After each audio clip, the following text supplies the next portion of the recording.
کے الفاظ ہیں، یہ قرآن کی آیت کا کیا ہے.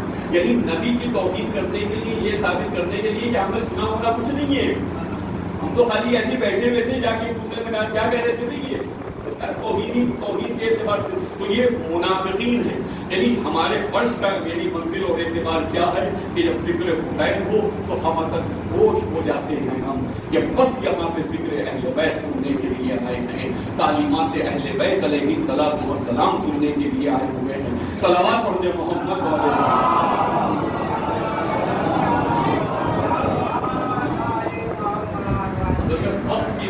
بھائی 5 منٹ دیں تو چیز بیان کر دوں. ویسے تھوڑا سا دیکھیے، یہ آغا جعفر شفتری صاحب نے بہت وسیع سے اپنی بہت باتیں لکھی. اس میں ایک چیز بیان کر رہا ہوں کہ فرش ادا کی اور عزاداری حسین کی عظمت کیا ہے.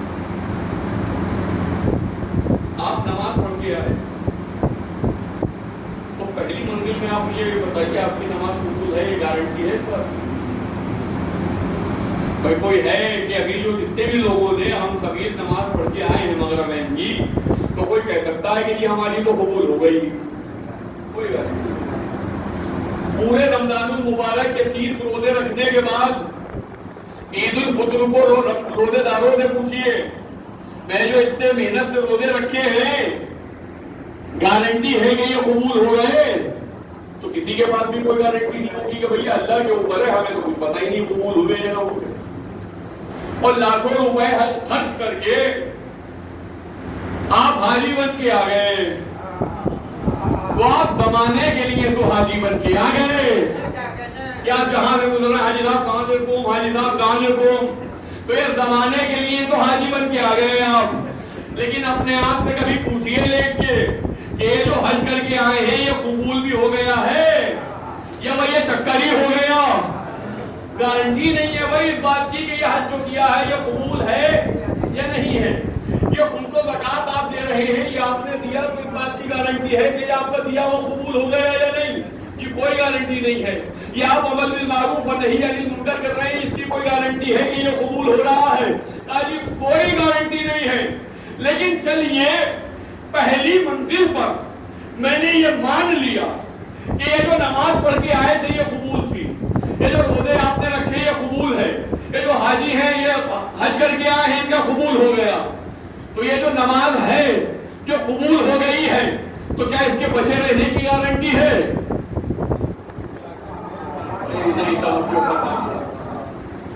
یہ جو نماز پڑھی ہے اور جو پڑھ کے قبول کروا لی ہے تو کیا اس کے بچے رہنے کی گارنٹی ہے کہ آپ اپنے مرتے تب تک اس کی حفاظت کر لیجئے گا؟ اس لیے کہ روایات میں ہے کہ بعض گناہ ایسے ہوتے ہیں کہ آپ کی تمام نیکیوں کو ایسے جلا دیتے ہیں جیسے کوئی چنگاری سوکھے ہوئے جنگل میں چلی جائے اور پورے جنگل کو ختم کر دے. ایسے گناہ ہوتے ہیں. تو پہلے تو آپ کو اپنی عبادات کی یہ ہی گارنٹی نہیں کہ یہ قبول ہے یا نہیں ہے، اور اگر یہ مان لیا جائے کہ قبول ہے تو پھر یہ گارنٹی نہیں کہ یہ بچی رہ جائے گی یا نہیں بچی رہے گی. پوری ذمہ داری سے کہہ رہا ہوں تمام عبادات میں حسین کی فرش اعضا کا وہ ثواب ہے کہ جو قبول بھی ہے اور کسی گناہ سے مٹایا بھی نہیں جا سکتا.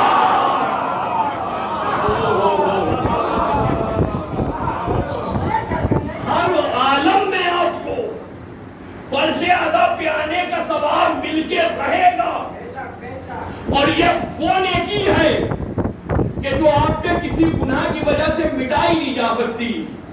تو میاں وہ دعویٰ ہی کیا کہ جس پہ دلیل نہ ہو. اب دلیل سن لیجیے اور بات تمام ہو جائے گی.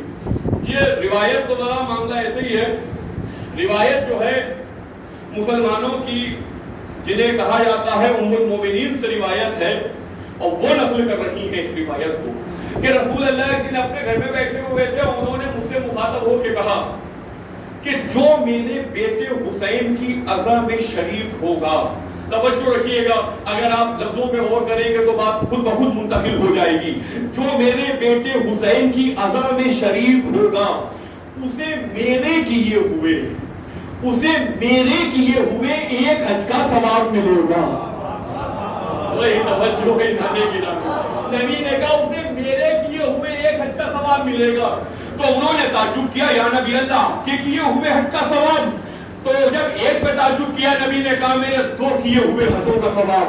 جب 2 پہ تعجب کیا نبی نے کہا میرے 4 حجوں کا ثواب. جب 4 پہ تعجب کیا نبی نے کہا میرے 8 حجوں کا ثواب. یعنی تعداد بڑھتے بڑھتے 99 حجوں تک پہنچی. اور روایت نے لکھا ہے کہ محترمہ خود خاموش ہو رہی تھی ورنہ نبی تعداد بڑھاتے رہتے.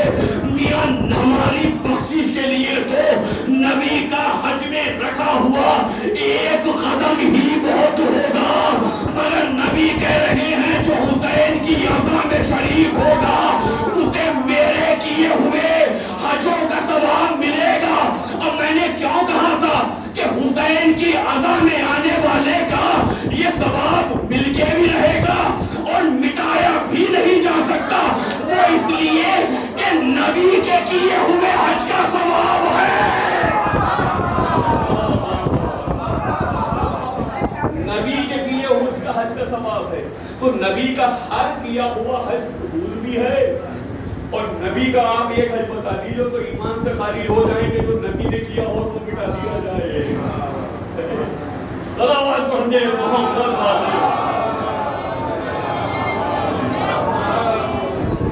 یہ برکت ہے.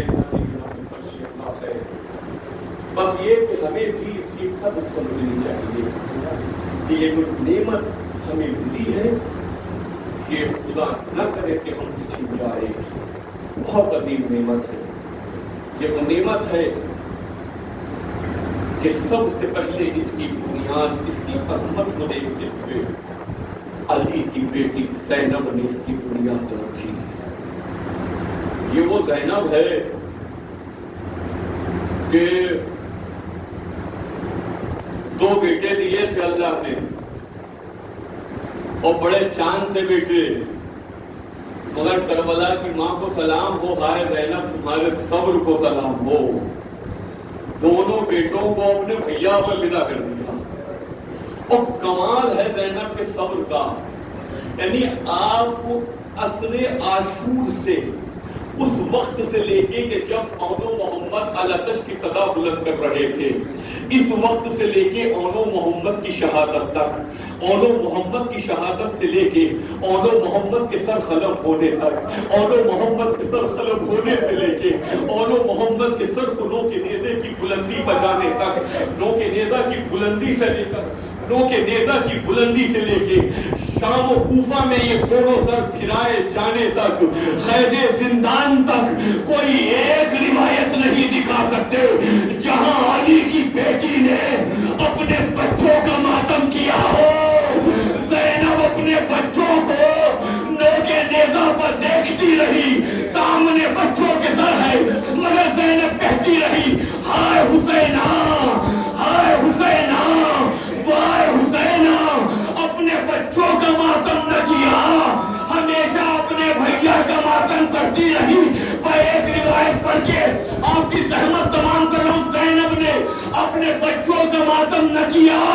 زندان شام میں بھی جب کٹے ہوئے سر تسلیم ہوئے تھے تو زینب نے بڑھ کے اپنے بھیا کا سر لیا تھا, اولو محمد کا سر نہ لیا.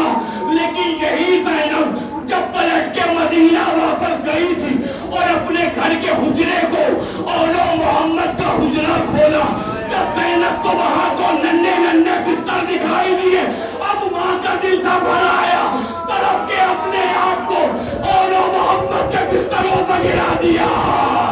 اے میرے لاڈلو, اپنی ماں کو اکیلا کربلا کے میدان میں چھوڑ دی.